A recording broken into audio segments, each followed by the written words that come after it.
नमस्कार मित्रमैत्रिणींनो, एव्हरीथिंग या चॅनल मध्ये आपल्या सर्वांचे खूप खूप स्वागत आहे.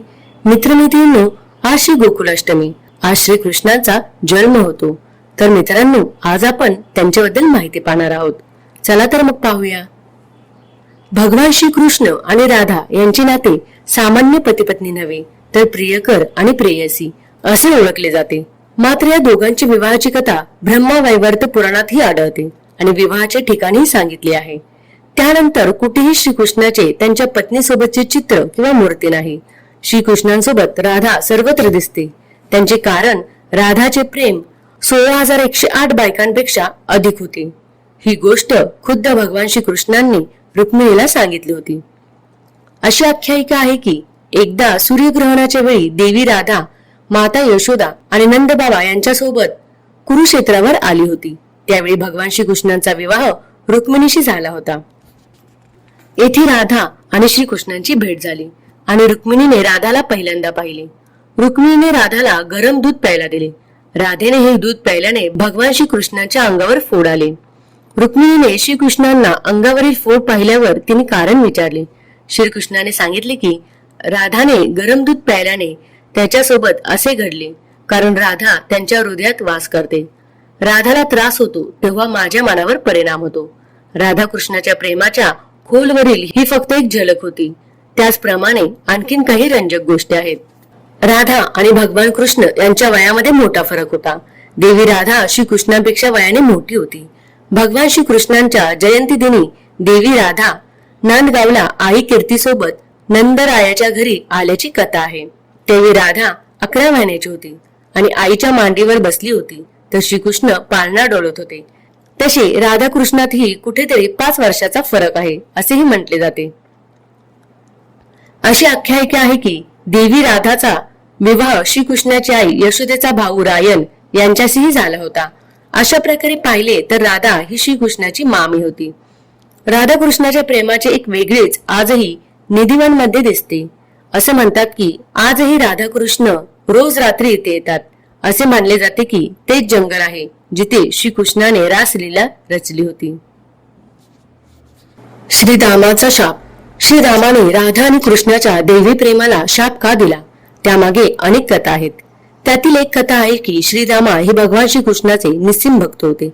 श्रीकृष्णाने भक्त असूनही कृष्णाची प्रार्थना करण्यासाठी प्रथम राधाचे नाव घ्यावे लागते हे सत्य पचायला त्याला अवघड जात होते. राधे कृष्ण हा शब्द उच्चारण्यास त्याला मान्य नव्हते. भक्ती ही प्रेमाच्या पलीकडे आहे आणि प्रेम हा एक विनोद आहे असे त्याचे मत होते. शिवाय ते श्रीकृष्णाला जे काही अर्पण करत असत ते कृष्ण प्रथम राधा राणीला देत होता. त्यामुळे श्रीरामाला आणखीन राग आला आणि त्याने राधा राणीला श्रीकृष्णाशिवाय 100 वर्ष राहण्याचा शाप दिला. याबद्दलची दुसरी कथा अशी सांगता येते की एके दिवशी फक्त राधा राणीला चिडवण्यासाठी कृष्ण आणि इतर मैत्रिणींशी खेळकरपणाने बोलत होता. त्याने राधाला नेहमीपेक्षा जास्त राग आला आणि तिने आपला राग कृष्णावर काढायला सुरुवात केली. हे सर्व श्रीरामाने पाहिले. त्यांना राधा राणीचे वागणे योग्य वाटले नाही. त्याने तिला आणखीन शाप दिला आणि म्हणूनच राधा श्रीकृष्णापासून विभक्त झाली. अनेक कथा आपल्याला सांगतात की राधा आणि कृष्ण या दोघांचे वेगवेगळे अस्तित्व नाही. राधा ही भगवान श्रीकृष्णाची ऊर्जा आहे जी त्याला प्रसन्न करते आणि कोणीही स्वतःच्या ऊर्जेशी लग्न कसे करणार. लग्न करण्यासाठी तुम्हाला 2 लोकांची गरज आहे. परंतु राधा आणि कृष्ण एक आत्मा आहेत. ते एकमेकांपासून वेगळे नव्हते. ते एकमेकांमध्ये राहतात आणि हे सिद्ध करण्यासाठी लग्नाची गरज नाही असे त्या काळी म्हटले जायचे.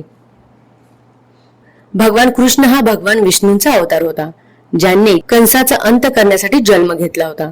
रुक्मिणी देखील भगवान विष्णूंची पत्नी लक्ष्मीचा अवतार होती. रुक्मिणी आणि कृष्ण हे विष्णू आणि लक्ष्मी असल्यामुळे त्यांचे एकत्र येणे लग्न करणे हे नियतीने ठरलेले होते. जरी कृष्ण राधा बरोबर खेळत मोठा झाला आणि तिच्या जवळ राहिला तरीही रुक्मिणी ती होती जिच्यासोबत कृष्ण खऱ्या अर्थाने होता. आजपर्यंत केलेल्या अनेक कथा आपल्याला सांगतात की राधा आणि कृष्णाने एकमेकावर जीवापाड प्रेम केले. हे खरं आहे कारण ते सामान्य प्रेम नव्हते. त्यांचे एकमेकावर प्रेम होते. नितांत आणि शुद्ध प्रेम होते. कृष्ण सामान्य माणूस नाही हे राधा राणीला आधीच कळले होते. तो दैवी आहे. भक्त जसे देवावर प्रेम करतो तसे तिने त्यांच्यावर प्रेम केले. तिने त्यांच्यावर भक्तीने प्रेम केले. तिचे कृष्णावरील प्रेम भौतिकतेच्या पलीकडे होते. कृष्णावरील तिचे प्रेम दैवी होते. असं म्हटलं जातं की ब्रजभूमीचा प्रत्येक कानाकोपरा भगवान श्रीकृष्णांच्या रासलीलेचा साक्षीदार आहे. येथे अशी काही ठिकाणे आहेत जिथे श्रीकृष्णाच्या जन्मापासून ते त्यांच्या किशोरावस्थेपर्यंतच्या घटनांच्या खुणा आहेत. श्रीकृष्ण येथे गवळणी सोबत रासलीला करायचे. त्यांच्या हातात बासुरी, डोक्यावर मोराच्या पिसांचा मुकुट आणि जवळ गायी आणि वासरे असायची.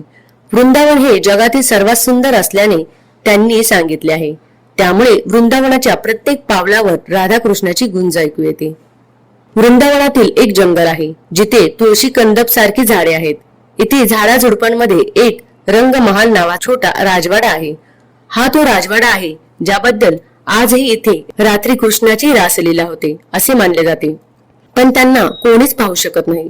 संध्याकाळ होताच निधिवन प्रेक्षकांसाठी बंद होते. त्यानंतर येथे कोणी राहत नाही. विशेषत शरद पौर्णिमेच्या रात्री निधिवनात जाण्यास सक्त मनाई आहे. निधिवनचे सेवात गोस्वामी म्हणतात की ही कृष्णाची माया आहे. त्यांची इथे अजूनही रासलीला चालू असते. तुळशीच्या वेळी गोपिका बनतात आणि जंगलातील इतर झाडे ग्वाल बाल बनतात. वृंदावनातील लोक सांगतात की दिवसा इथे भाविकांच्या येण्या जाण्याचा कोणतेही बंधन नाही, पण संध्याकाळी निधिवन रिकामे केले जाते. रात्री इथे चोरून थांबून रासलीला पाहायचा प्रयत्न करणाऱ्यांचे भान हरपले किंवा वेड्या झाल्याचे प्रकार घडतात. निधिवन मध्ये राधा राणीचे प्राचीन मंदिर आहे.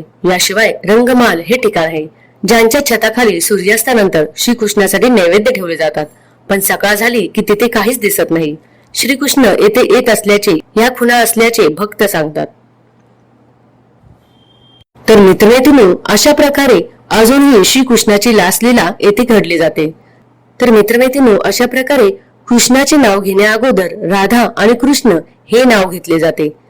तर मित्रांनो, कसा वाटला तुम्हाला हा व्हिडिओ? हा व्हिडिओ जर तुम्हाला आवडला असेल तर जास्तीत जास्त लाईक आणि शेअर करा. आणि अशीच विविध प्रकारचे व्हिडिओ पाहण्यासाठी आमच्या चॅनलला लाईक आणि सबस्क्राईब करा आणि बेल आयकॉनला प्रेस करा. धन्यवाद.